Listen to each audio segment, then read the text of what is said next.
अस्सलाम वालेकुम। की हाल है जी? ठीक हो? की होया मोटरसाइकिल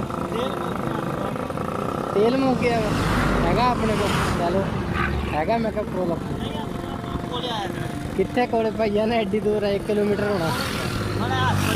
नहीं नहीं कोई नहीं हैगा पेट्रोल जो पेट्रोल हैगा तो आप रखे ही इस वास्ते।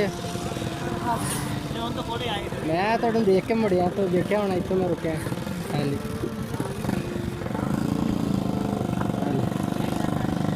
रखी था ना कोई वीर भरा का राज मौके पे चलो नाल किसी की हैल्प हो जाती।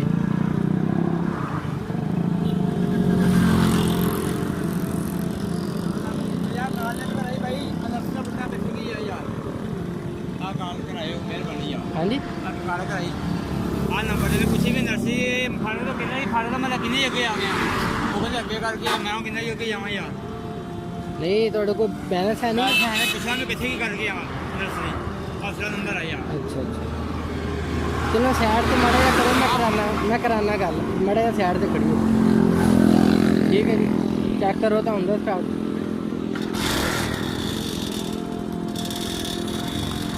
ठीक हो गया चलो कोई गल नहीं अल्लाह खैर।